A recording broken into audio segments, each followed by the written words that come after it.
Urban Therapy with Sun 752, and this is your daily Gogetemism number 176 for March 30th, 2015. Now look, okay, yesterday I said it was March 15th, but I was only doing that. I was only doing that to make sure y'all was paying attention, because a lot of times y'all be saying y'all be paying attention, and I know y'all be paying attention, but some people was paying attention and they made it known to me, by saying, yo son, you said that it was March 30th and it was only March 29th. So what's up with that? You going back to the future or something like that? So nah. But this is but I had the right show number right though. I messed up on that in the past, but it's all good. How y'all feeling today? Yo, today I want to talk about what to do with the kids during this time, the week before Easter, the week after Easter. Y'all know it can be kind of challenging because the kids are out. They're out of school, so for the working class people that take public transportation, this is actually a really good time for them because there are no school buses, so the traffic is a little bit lighter, and on public transportation, you're not hearing a lot of ranting and raving and talking about what happened during the weekend or last night or on the internet or, stuff like that. There are a lot of kids, especially in major cities, that take public transportation. So the working class people are relieved of having to deal with kids on a regular basis. And that's not to say that dealing with kids or seeing kids every day is a good thing. First of all, as a matter of fact, I would rather see kids going to and from school every day than to not see those kids at all, because that means that they're not going to school. Where I'm from, I gotta watch a lot of the kids that should be in school. I'm seeing them out on the corner doing things that they ain't got no business doing, but they be doing it anyway, even though they ain't got no business doing that shit that they be doing when I be seeing them.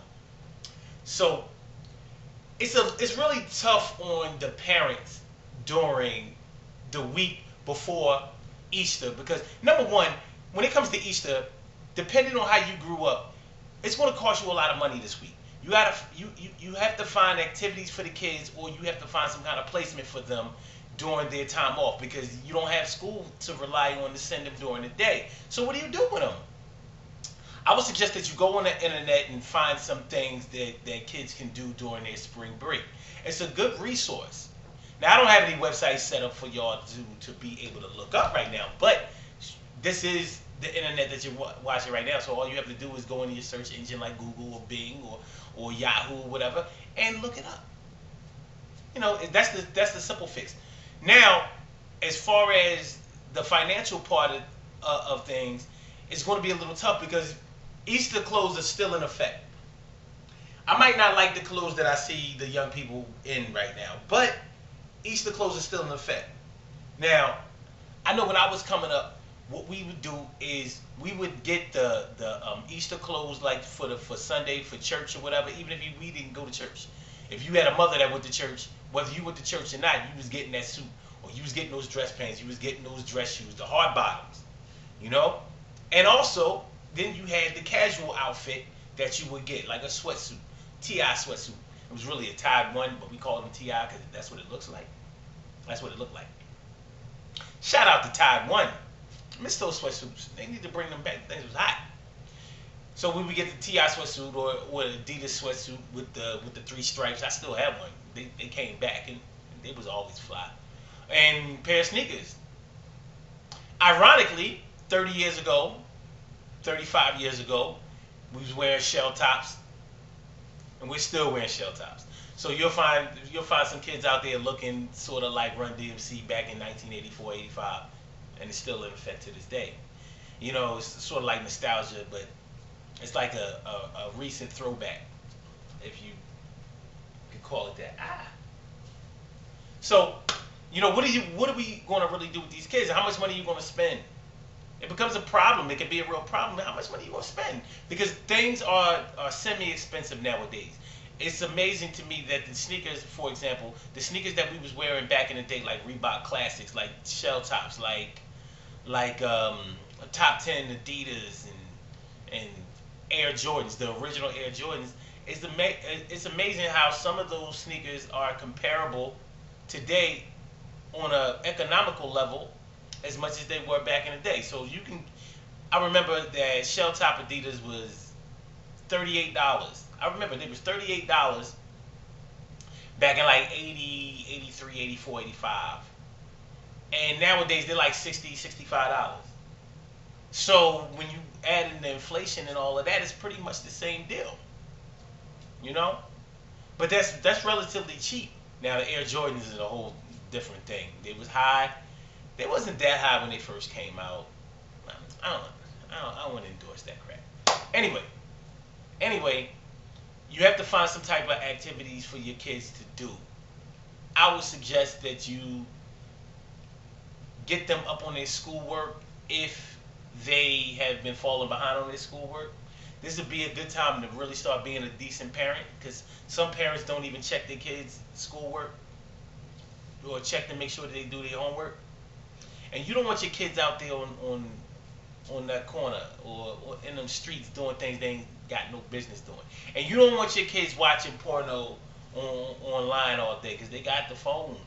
You might be able to have a block on the cable and on the internet at your crib, but they got the phone. And kids know how to work that phone, and all computers, to be honest with you, better than we do. They find codes and all of that kind of stuff. So we got to be careful.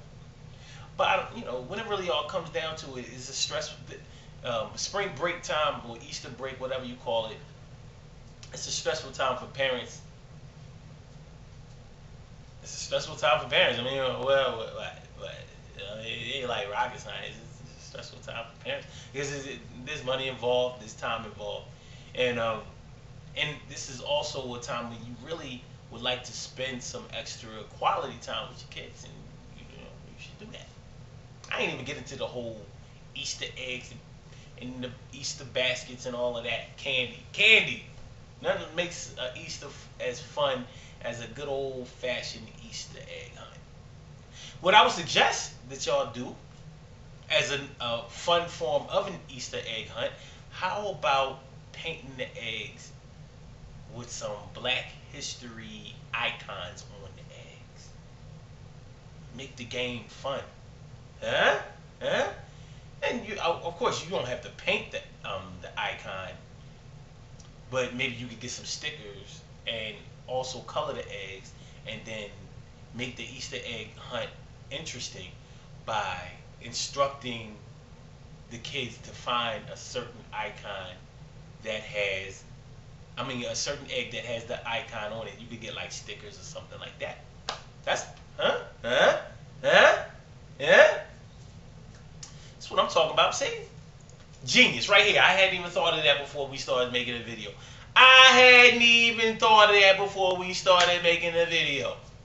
But that's a good idea. Think about that. Maybe like a Martin Luther King, a Malcolm X, Charles Drew, Harriet Tubman, Mary Beth McLeod, Bethune. You know what I'm talking about. Mary McLeod Bethune. Ida B. Wells. The list goes on and on of Black History icons that you could use, and find some stickers of those, or make your own. And maybe you could go on the internet and find out how to make your own stickers, and make the Easter egg hunt that way. That way you can keep your kids up on their Black History and still have fun on the Easter egg hunt. So you could list all of the icons on all of the eggs that you have, and when you hide the eggs, they come in and maybe they could tell something about each icon of the eggs that they find. Try it out. Something to think about. Not bad. Maybe you can take this idea and make another idea of your own. I'm open to it. Don't forget about April 11th. I'm gonna tell y'all this every day up until April 11th. April 11th, the Urban Tale People's Son Spring Cleanout. Walk it out, talk it out, work it out. We're gonna walk it through Fairmount Park. Come to Wissahickon Avenue and Lincoln Drive. We're going to convene there. I have the water for y'all. I have the energy bars for y'all. We're going to just get all of that gunk out of our lungs. We're going to learn how to breathe. I'm going to show y'all how to do a lot of things that you don't even think about on a regular basis. But it's important for us to start getting our minds and our bodies right. And we're going to do both of those things on this spring cleanup. You know what I mean? We should we should call it a spring cleanup. April 11th, 10 a.m. Eastern Standard Time. So make sure y'all check that out. Bring a friend. Bring a friend. I will not leave anybody behind, but I want to make sure that you have, you might be a little shy about mingling, even though my group, they gets it in like that. But, bring a friend of your own, and let's build this thing. Let's build this thing. Let's make it big as possible, yo. All right. Good things happen to those who wait. Great things happen to those who grind. And anything can happen to those who go for theirs. So go hard, go for yours, and go use that idea that I gave you about that Easter egg hunt for the kids, and that's a good idea. Or make up another idea of your own if you're not into Black history. Nah, do it the Black history way. Find some activities for your kids to do, educational activities. Make sure that you impart those little points of wisdom in your child every day. They will never forget you for that, and they'll be better students and better people that will make a better community and society if you do it. Start early. I'll holler at y'all tomorrow. Yo, have a great night. Get out of here. Peace.